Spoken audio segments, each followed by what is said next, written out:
Hi, my name's Jay, and we're going to talk today about the effect of declining hormones on health and well-being for individuals transitioning through the menopause. During the menopause, the hormones estrogen, progesterone, and testosterone decline, and this brings to the end the menstrual cycle, but it also has other physical, emotional, and psychological effects. We're going to take a look at the impact of cardiovascular health, abdominal fat, bone health, brain and cognitive function, and our mental health. Let's start with cardiovascular health. Estrogen has an anti-inflammatory properties which protect the heart. They help prevent arteries from hardening and plaque from forming. They improve the lipid profile by increasing high-density lipoproteins and decreasing LDLs in our cholesterol levels. And this also affects insulin sensitivity. Thus, with the reduction in estrogen, women are more at risk not just of cardiovascular disease, but the distribution and gaining of fat, which also increases cardiovascular disease risk. The lowering of estrogen means the body shifts from storage of fat to the abdomen, and lower metabolism leads to weight gain. Estrogen affects the way the fat is metabolized, the way it's stored, broken down, and used, increasing intra-abdominal fat, contributes to an increase in inflammation and insulin sensitivity, and thus an increased risk of heart disease. So let's have a look at bone health. Estrogen regulates bone remodeling. In other words, it maintains a healthy balance between bone formation and old bone reabsorption. The decline in estrogen upsets this balance, and bone reabsorption outpaces bone formation, leading to a decrease in bone density and a risk of osteoporosis. Let's have a look at brain cognitive function and mental health. Estrogen affects in modulating neural activity in the brain during cognitive tasks. It protects the brain and promotes blood flow to the brain. Estrogen supports synaptic plasticity, which is neurons forming new connections, and boosts neurogenesis, which is the generation of new brain cells. A decrease in estrogen results in slow cognitive processing, concentration issues, brain fog, memory lapses, reduced verbal fluency, and mood fluctuations. Our mental health affects our cognitive health. Mood disorder, anxiety, and sleep also directly affect our cognitive functioning. So the decrease in estrogen also lowers the availability of potential of neurotransmitters. Neurotransmitters such as serotonin send chemical messages allowing the neurons to communicate with each other and cells, which enable functions such as mood regulation, muscle movement, heart rate, and sleep. Thus, the neurotransmitters affect on our brain's cognitive function as well as our mental health, our mood. The effect of poor quality of sleep on the brain is to impact the ability of the brain to clear the waste products, and this results in a poor cognitive function and an increased risk in neurodegenerative diseases such as dementia. So, as well, it affects our mood regulation and our mental health. Now let's look at pelvic floor, a very common issue for the menopause. The decline in estrogen leads to weakened pelvic floor tissues and an increased risk in pelvic floor dysfunction, such as incontinence and pelvic floor prolapse. Estrogen maintains the strength of the pelvic floor tissues as well as the general health of the urinary tract. A decline in estrogen results in tissues being thinner and weaker and an increased risk of UTIs. So pelvic floor dysfunction, incontinence, the increase in the urge to urinate, pelvic floor prolapse, irritation and infection. Many suffer from this and are embarrassed to talk or seek help. They get frustrated and they lower self-esteem. They become anxious and depressed, and thus it affects our physical as well as our mental health. So let's have a look at how physical exercise can help moderate the effects of the hormonal change during the menopause. First of all, physical activity and cardiovascular health and weight gain. We know that physical activity can help reduce abdominal fat and improve our heart health. But during the menopause, we need to focus on exercise to reduce the effect of the declining hormones. So HIIT, high intensity interval training, has a significant effect on reducing the total abdominal fat. It improves our metabolic rate and fat oxidation. HIIT increases our heart rate and circulation, improving our cardiovascular health. It stimulates muscle growth and metabolic activity, addressing weight gain and muscle loss during menopause. HIIT also improves our mood. It can lower anxiety and depression, which are often linked to cortisol and stress, which is associated with an increased risk in cardiovascular disease and central obesity. So resistance training. This could be with bands, dumbbells, weights. It has a positive influence on our cardiovascular fitness. It lowers the submaximal heart rate, increases heart rate size and strength, and especially the left ventricle, which is affected by the decline in estrogen. Resistance training reduces fat mass, enhances the metabolic potential. Greater muscle mass reduces blood pressure, lowers LDL, and increases HDL in our cholesterol. The muscle contractions also release myokinins, which can help inflammation and metabolism. It can lower the risk of type 2 diabetes by improving insulin sensitivity. So they have a positive effect on adipose tissue, therefore lowering the fat mass. NEAT, which is non-exercise activity thermogenesis, the energy we use in everyday activities, such as walking upstairs, standing on the phone, and by increasing these activities, we can help with weight management. Other activities are mindfulness, meditation, yoga, or Pilates. They can lower the blood pressure and lower the heart rate, and therefore lower our cardiac risk. It can lower the effect stress has on our cardiovascular health, such as blocking arteries and abdominal fat. It can reduce binge and emotional eating. Breath work, in particular, activates our parasympathetic nervous system, helping to lower cholesterol and therefore lower our cardiovascular risk.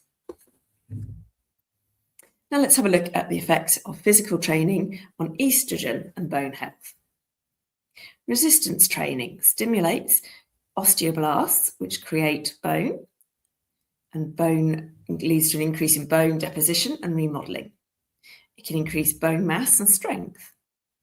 Resistance exercises promote growth hormone and the insulin growth factor 1, IGF-1, which play a crucial role in bone remodeling and maintenance.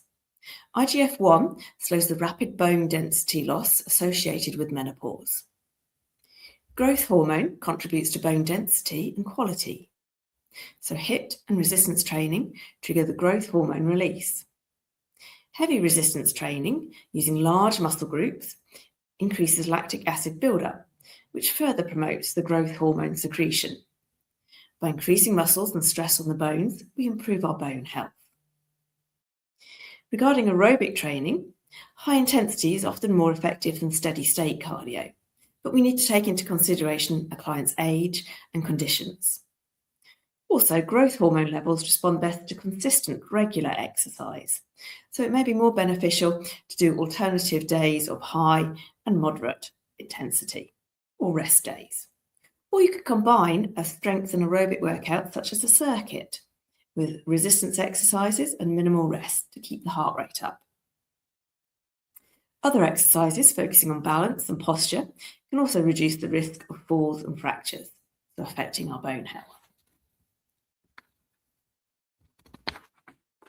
Now let's have a look at how physical training supports our cognitive function and mental health. So for our cognitive health, regular exercise supports neurogenesis, the new cells and neurons. It protects brain atrophy and decreases cognitive decline. Exercise gives improved blood flow to the brain, delivering oxygen and nutrients for brain growth. It also releases neuroprotective chemicals and neurotropic factors such as brain-derived neurotropic factor, BDNF, which supports neuron growth, maintenance, and survival. Exercise enhances the mood and reduces stress by boosting neurotransmitters such as serotonin and endorphins. This reduces stress, anxiety, and depression, hence improving our mental health which is linked to our cognitive function. Stress and depression are linked to memory problems and slower cognitive processing. So physical training, how this assists our pelvic floor dysfunction. Pilates increases the strength and stability of muscles supporting the pelvic floor. The breath control involves contraction and relaxation of the pelvic floor and improves blood flow to the muscles. It can help with abdominal pressure and relieve the strain on pelvic floor. In particular, hyperpressive breathing is a technique which relieves pressure on the pelvic floor and increases muscle tone. Exercises to bring about body awareness and stabilize the spine and core to strengthen the back muscles will also help with pelvic floor and urogenital structures. We need to focus on strength and endurance exercises. Getting our posture correct and correcting the alignment of the mechanical load during movement will also reduce incorrect pressure on the pelvic floor. We should, however, avoid high-impact exercises that increase intra-abdominal pressure, such as sit-ups, and exercises which require you to hold your breath. Now let's have a look at how nutrition and lifestyle can support physical health and mental well-being. Looking at cardiac health and fat distribution. Stress, smoking, alcohol, sleep, obesity all affect our cardiac health and therefore factors influenced by the menopause. Lifestyle interventions. We need to reduce our stress by doing low-intensity exercise, improving our sleep quality, exercises such as yoga and Tai Chi and mindfulness, spending time in nature, making time for relaxation, as well as connecting with friends and family.